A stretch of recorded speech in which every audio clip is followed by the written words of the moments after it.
Greetings, everybody. Hope you're doing very well. I'm popping in for a brief video about Curious Incident of a Dog in the Nighttime. We see each other again on Wednesday for what would then be our third class on the book.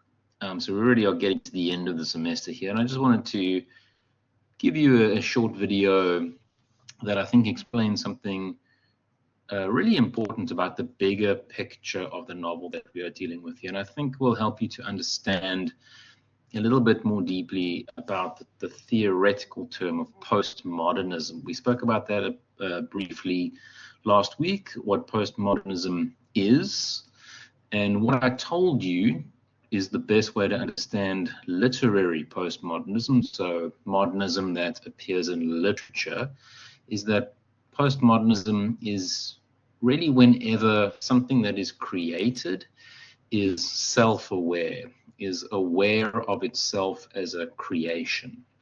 I think that's the chief fundamental aspect or component, characteristic of a postmodern work of art, is art that is aware of being itself as a piece of art. So the artist create something for an audience in a way that reveals how that thing actually was made, and is always reminding the viewer, the reader, the listener, that the thing they're taking in, whether it's a novel, a movie, a song, even architecture, that's something that has been created by another human being, that it's not necessarily the capital T truth, that it's not necessarily reality, that it's simply an addition to reality. It's another object in the world. It's a perspective, a point of view, a particular look at something. And so it's contingent. In other words, it could have been made any other different way. And I think that's as I said, the fundamental underlying aspect of anything postmodern is that it's aware of itself as being something somebody else created. Okay, so this book, Curious Incident of the Dog in the Nighttime, is what you would call a postmodern novel. And I'm just going to explain a few ways how that is the case for the moment. And I think a good place, kind of a bigger picture viewpoint of how the book is postmodern, is to consider its form and its content. Form and content are two different things, and I'm going to be talking about them now briefly in how they work in literature specifically. Okay, so content is the what. What is going on in the story? What happens? Who are the characters? What's the plot? Okay, so content is the what, whereas form is the how. How is that content delivered to you in the book, right? Form refers to the structure or organization of a work. It shapes how the content is presented to you, the reader. So content is what, but form is how. And the thing about literature is that for a very, very long time, content was much more important than form. Okay, that is the thing. Content is the thing that pulls the reader in. That's what interests you. And that's what we want as readers too. The content is what happens. Who are the characters? What are they thinking? What are they going through? How do I empathize with them? How does their situation or how do their lives amuse me, distract me, make me think, emotionally impact me in some way?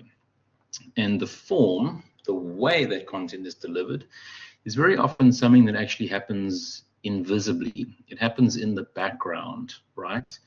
The writer actually wants to disguise form as much as they can, because it's kind of the features of its delivery mechanism.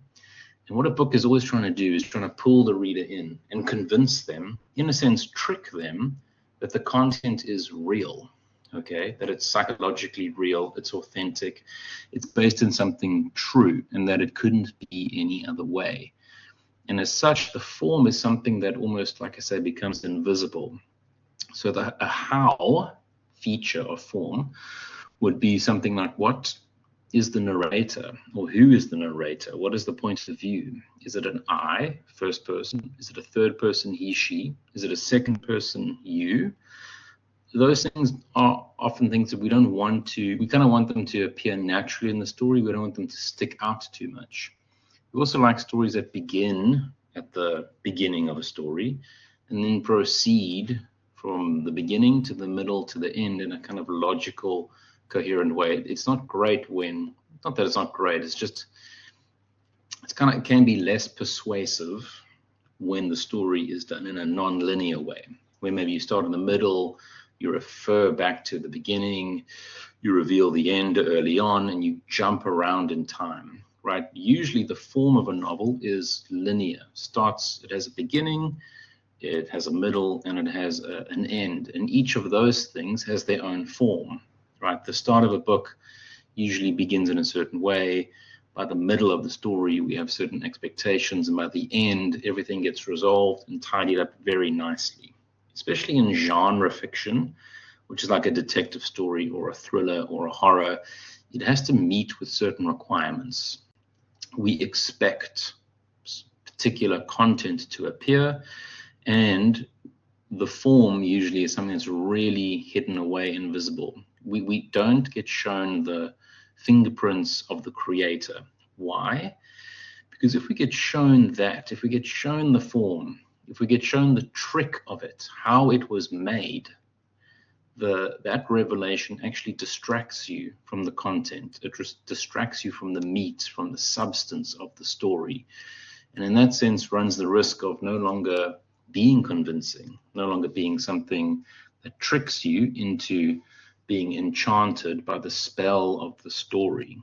You know, you go to the movies, you watch a film, you see the actors on screen, all the form things, the how things are invisible in a film. You don't see the cameras, you don't see the script, you don't see the director. Those things have all happened, but they're happening underneath the final finished product, the content. Okay, we don't really want to see that because that stuff pulls the rug out from under our feet. But in postmodernism, form gets privileged or is revealed along with content as being part of the entire package. Okay, so when we're reading a book like Curious Incident, I want you also to pay attention to form, how the story is told, not just what happens in it. Okay, so you can ask yourself certain questions about the book. For example, how does the book actually appear on the page? What does it look like when you just open up a random page? For one thing, it's got a bit of an odd font. Like, it's not the standard usual font that a book is written in. Actually, it looks like the default font you'd get on MS Word. So it's as though the person writing the story, in this case Christopher, and he is literally writing the story on a computer he has in his bedroom. It's as though he's kind of just opened MS Word and begun to write the story, and he's printed it out, and here we have in front of us. He hasn't tried to make a nice kind of formal, interesting font or anything. He's just gone with the first thing on his computer. So you kind of feel, just looking at the font, that there is almost a deliberate choice that the writer, Mark Haddon, has made in order to create an effect, right? So immediately something in your eye is alerted to the format or the form of the story. There's other things he does with font and so on. We've spoken about the odd chapter numbers. He always uses a prime number as a chapter number. So you end up with a strange effect sometimes where the chapter that you are in is a greater number than the page you are on. So like chapter 113 begins on page 96, and that's actually a formatting reversal than what we're used to. So there it kind of captures the eye and the attention, the form, the how, the delivery mechanism is being played around with or manipulated or changed into something that we're not conventionally used to, okay? And that's maybe one of the reasons why he's playing around with form like he is is that he wants to alert you, catch your attention, and really make the form become part of the reading experience, and therefore also make it part of the story as well. So the form, the little tricks and things that he's doing on the page, actually becomes part of the story, which becomes part of the character. And Christopher is an unconventional, atypical, on the spectrum kind of a character who's not going to give us a standard, normal, conventional kind of story. So the two things fit. The form, the odd form, fits with the odd character that we have. So the postmodernism actually works in a way to serve the authenticity of the story. Another thing would be how the story unfolds in time. So we have a non-linear story. I mentioned this last time, how the chapters actually alternate between a kind of present moment in time. So something is happening now in the reality of the story, but then the following chapter will often be a kind of a short little essay that Christopher's written, in which he explains something about his life, about his interests or his likes. So that's a very unusual thing to do in a novel. Usually you want the novel to just be about the story and how things unfold from the point of view of the character. You don't want the character to suddenly break out of the story and almost break the fourth wall and start telling the reader about things that they shouldn't maybe be all that interested in, right? The things that don't really seem to have anything to do with the story. They're almost random. But again, that fits nicely with the nature of Christopher himself, which is that, you know, if he were to come up to you in some sort of social setting and talk to you, this is kind of the things he would say to you. He wouldn't know to tell you things in a regular, standard, story-like way. That would feel inauthentic to him. It wouldn't feel truthful. He would just blurt out the first things that came to his head, and he would talk about all the things that interest him or catches his imagination, right? So again, it fits with the structure, the form fits with the character there. You can also see maybe how language is used in the story. Again, this is maybe a font point, but you'll quite frequently see words or entire sentences being put into bold, so it sticks out on the page again. Again, it's a reminder that you're reading a text, right? You're not just involved in a story, you're also reading a text. You're grappling with a form here. So you're always being reminded that you are a reader and Christopher is the writer, and that's your relationship to the character. You're not trying to be tricked or persuaded that what's happening is real. That's kind of inauthentic. It's a trick. Christopher's circumventing the trickery that novels can play on us and is kind of just talking to us as a real person would. Okay. And of course, all of these things influence a reader's experience, interpretation of the text. When you reveal the form, the kind of hidden architecture of a story, the technical components of it, play around with them, mess around with them, put them in the wrong order, kind of quote unquote break the rules of form, you create a different reading experience, kind of non-conventional, atypical one. And like I said, that fits with the character of Christopher as a person.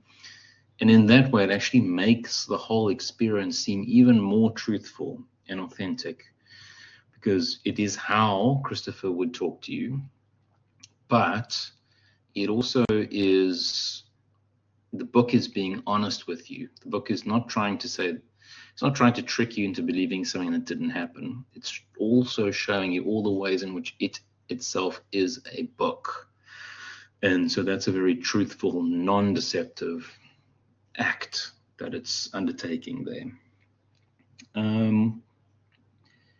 So if you look at a few ways, I'm just going to do this briefly, a few ways in which Christopher or Mark Haddon anyway, plays with form. I'll just pick out a few quick examples here. But if you look at chapter 73, for example, which is on page, sorry, I lost my place in the book here.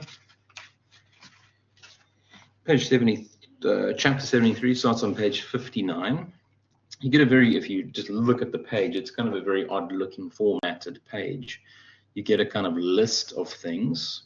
And this is one of these chapters where Christopher is telling you something autobiographical. Doesn't really seem to have much to do with the story as such. So it's not part of the plot or the events. It's almost like a mini essay that he's written about his life. But what it says in this chapter, what it gives away, is something actually very, very sad about him as a person, which he doesn't really realize is sad. And the way Haddon delivers it to us here in the book is as like a list, for one thing. So that's a form, it's a list form, and it goes from A, B, C, D, all the way to R. So we get a list of all the things that Christopher does wrong. They are his behavioral problems, as he says. And so we get all these kind of terrible things that he does, like not talking to people for a long time, not eating or drinking anything for a long time, not liking being touched, screaming when I am angry or confused, smashing things when I'm angry or confused, groaning, not eating food if different sorts of food are touching each other, doing stupid things. And then when you look at another formatting issue or formatting choice he's made, is that sometimes what he'll do is put a little number next to the listed item, like N, doing stupid things, 7. And what 7 corresponds to is then a footnote. And a footnote is usually something a writer will put at the bottom of a page. It is used when the writer wants to give you some additional information or context, but it's not super important to the main ideas they're working with in the meat of the book. Footnotes are usually used in non-fiction, like in true stories or autobiographies or studies, where there's maybe something the researcher or the writer wants you to know, but isn't overridingly important for you, but is maybe just, like I said, a little additional note of interest. It's very unusual to find it in fiction, because fiction usually finds a way to accommodate all of those quote-unquote unimportant little things in other ways, and it's telling a story, right? It's not telling you the truth as such. So it's a strange choice for him suddenly to use a footnote. It's as though what we're reading here is non-fiction. So you have a mixture, a blurring of form all of a sudden. And on the page, you can see how kind of strange it looks. But it's very effective, because what does he mean? As he explains himself, doing stupid things, 7. Stupid things are like emptying a jar of peanut butter onto the table in the kitchen and making it level with a knife so it covers all the table right to the edges, or burning things on the gas stove to see what happened to them, like my shoes or silver foil or sugar. So it's amusing, because it's a funny thing for him to do. But what he doesn't realize, and what we do realize reading it as people who can imagine what that is like, is that we can see what kind of massive amount of pressure and strain and difficulty that would have placed on Christopher's parents. Okay, so Christopher doesn't really know that his parents find it extremely hard to raise him. I mean, he knows it maybe intellectually as a piece of information, but he doesn't know how the emotional strain that he presents to his parents.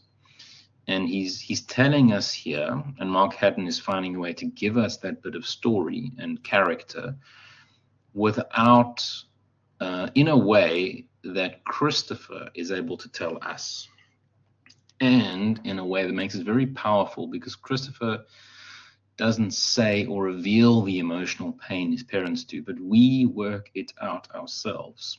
We, as the reader, kind of participate in that little bit of character revelation and put the two pieces together in our heads by ourselves. That's another feature of postmodern writing, is that the writer allows the interpretation of the reader to be more important than the writer's own intention. So as a reader, you are kind of a participant, in a sense, in the story, in what it means. And this is a very effective way to do exactly that. So hopefully you can put these pieces together here, using the content, understanding the form, and seeing how these two things work in concert to create an effect or an experience on you, the reader. Here, you are able to see how, without Christopher telling you directly, but for the whole thing to be indirect and unstated or unsaid, you are able to kind of see what Christopher's not able to see. And that adds to this emotional power in the story. There's other instances too, like page 68, for example. You'll see like a lot of bolded words on the page. If you go to page 78 to 82, this was an interesting chapter because here he plays around a lot with formatting on the page. So we get to see lots of diagrams, people writing emails, mathematical formula. We see a pictogram. What he's describing here is a Monty Hall problem. So it's like a mathematical riddle. I'm not going to go into what it means, but if you want to have some clarity on what the Monty Hall problem is, you can check it out on YouTube. There's kind of quite a good explainer of it. But again, it's kind of just to illustrate the fact that Mark Haddon is unafraid to bring things into a book that don't typically belong there, right? Talking about mathematical riddles and hypothetical TV shows, playing around with how things appear on the page and what goes on a page, like a diagram or a picture or something that Christopher has drawn. These are all things that play around with form, but also, I think, fit well with the character who's telling the story. Those are the things Christopher is interested in. Those are the things he would draw. Those are exactly the things he would include in a book if he were to write it. So this revelation, playing around with form, is always serving the authenticity of the character. So it makes sense that Haddon would be doing these things. And then, just to skip ahead again here, I wanted to check out chapter 103. Sorry, I'm going to actually look at chapter 113 here instead. This is where Christopher tells us how his mind basically works. He says, my memory is like a film. This is on page 96. My memory is like a film. That is why I'm really good at remembering things, like the conversations I've written down in this book and what people were wearing, what they smelled like, because my memory has a smell track, which is like a soundtrack. And when people ask me to remember something, I can simply press rewind and fast forward and pause like on a video recorder, but more like a DVD, because I don't have to rewind through everything in between to get to a memory of something a long time ago. And there are no buttons either, because it is happening in my head. If someone says to me, Christopher, tell me what your mother was like, I can rewind to lots of different scenes and say what she was like in those scenes. And he goes on to give you a few examples. That's, again, I think important for two reasons. One is that it tells us what it's kind of like to be Christopher. And this is important for the end of, about the end of the book too, is that he takes in everything.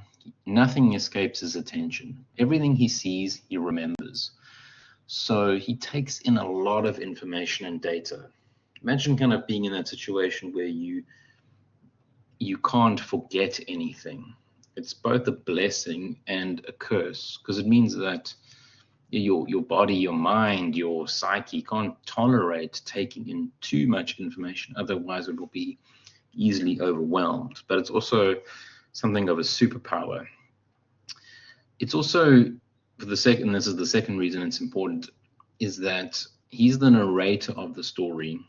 And typically the narrator of a novel does not see the world in the way Christopher sees the world. They don't take in everything. They carefully edit out whatever is unnecessary to the story and tells us only what we really need to know to have as full an understanding of the story as we possibly can. Right, so there's another bit of Haddon playing around with an unconventional way of providing us the content of what happens in the story. And again, therefore, is also another kind of postmodern approach to telling us the events that this character goes through.